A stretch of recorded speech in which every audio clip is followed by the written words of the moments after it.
اس بات پر تمام ابراہیمی مذاہب کا اتفاق ہے کہ اللہ تعالیٰ نے اپنے دست قدرت سے حضرت آدم علیہ السلام کو پیدا فرمایا اور انہیں جنت میں داخل کیا۔ یوں کچھ عرصے بعد آدم کی دلجوئی کے لیے اللہ تعالیٰ نے آپ کی بائیں پسلی سے اماں حوا کو پیدا کیا اور دونوں جنت میں رہنے کے بعد اس دنیا میں تشریف لائے۔ یہودیوں کی مقدس کتاب تلمود کے مطابق اماں حوا آدم کی پہلی بیوی نہیں تھی، بلکہ ان سے پہلے ایک عورت کی تخلیق ہوئی تھی جس کا نام للت تھا۔ للت خصوصیت اور مرتبے میں آدم کے برابر تھی، کیونکہ زمین سے فرشتوں نے جس مٹی سے آدم کی تخلیق کی تھی اسی مٹی کے بچے ہوئے حصے سے للت کو بنایا گیا تھا۔ اس طرح آدم اور للت جنت کے ایڈن نامی باغ میں رہا کرتے تھے۔ آدم اور للت کے درمیان اول دن سے ہی اختلاف پیدا ہو گیا، کیونکہ آدم کا ماننا یہ تھا کہ وہ للت سے بہتر ہے اور جنسی اعتبار سے للت کا درجہ ان سے کم ہوگا، جبکہ للت ہر صورت اسے تسلیم کرنے کے لیے تیار نہ تھی اور خود کو آدم کے برابر خیال کیا کرتی تھی۔ لہٰذا اس برابری کی جنگ میں دونوں کے درمیان شدید اختلافات پیدا ہو گئے اور دونوں ایک ساتھ نہ رہ پائے۔ یوں آدم نے خداوند سے ہاتھ اٹھا کر فرمایا، اے خداوند، جو عورت آپ نے میرے دل بہلانے کے لیے مجھے عطا فرمائی تھی وہ بھاگ گئی ہے۔ لہٰذا خداوند نے 3 فرشتوں کو للت کی تلاش کے لیے روانہ کیا۔ فرشتوں کو للت ایک سمندر کے درمیان غوطے لگاتے ہوئے ملی تو فرشتوں نے اسے واپس چلنے کو کہا، لیکن للت نے چلنے سے صاف انکار کر دیا۔ یوں للت کے چلے جانے کے بعد اللہ تعالیٰ نے آدم علیہ السلام کی پسلی سے حوا کو پیدا فرمایا اور دونوں خوشی سے جنت میں رہنے لگے۔ کہتے ہیں کہ جب للت کو پتا چلا کہ آدم اپنی دوسری بیوی یعنی حوا کے ساتھ آرام کی زندگی گزار رہے ہیں تو وہ اس بات پر بہت بے چین ہوئی، تو للت نے یہ ارادہ کیا کہ وہ جنت سے ان دونوں کو نکلوا کر رہے گی۔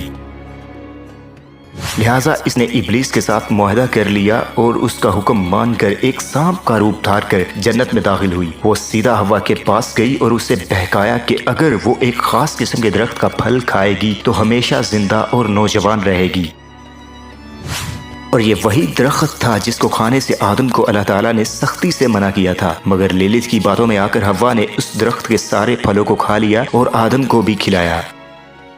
تو کچھ اس طرح آدم اور حوا اللہ تعالیٰ کی نافرمانی کرنے پر جنت سے نکال دیے گئے۔ للت نامی اس عورت کا ذکر نہ ہی بائبل میں موجود ہے اور نہ ہی موسیٰ کے صحیفے میں یعنی عہد نامہ قدیم میں موجود ہے، مگر اب سوال یہاں پر یہ پیدا ہوتا ہے کہ اس للت نامی عورت کی یہ من گھڑت کہانی یہودیوں میں مشہور کیسے ہوئی؟ دراصل عہد نامہ قدیم کے علاوہ یہودی ایک اور صحیفے پر ایمان رکھتے ہیں جسے تلمود کہا جاتا ہے۔ یہودیوں کے مطابق تلمود ہی وہ اصل صحیفہ ہے جو موسیٰ پر نازل ہوا تھا۔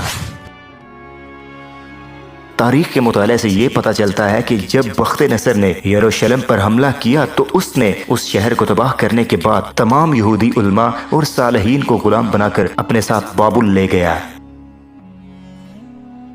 اس طرح بابل شہر میں یہودیوں کے لیے تل عبید نامی بستی قائم کی گئی، جہاں یہودی وہاں کے مقامی بابل کے لوگوں کے ساتھ رہنے لگے۔ بابل میں سینکڑوں سال رہنے کی وجہ سے یہودیوں نے وہاں مختلف ہنر اور علوم سیکھے۔ اسی دوران یہودیوں نے بابلی لوگوں کے افسانوں اور مائتھولوجی کو توریت میں شامل کر دیا۔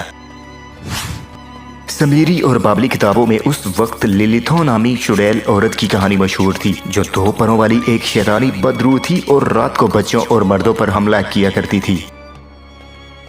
قدیم بابل کی ایک مشہور داستان دا ایپک آف گلگمیش، اس میں بھی للتھوں نامی ایک عورت کا ذکر ملتا ہے۔ لہٰذا یہودی علماء نے للتھوں کے اس افسانوی کردار کو اپنی کتاب تلمود میں بھی شامل کر لیا۔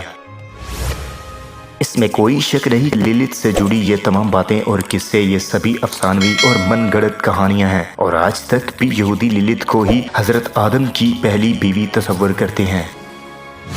مگر للتھوں کے کردار میں کوئی حقیقت ہوتی تو قرآن مجید میں اس کا کوئی ذکر ضرور موجود ہوتا۔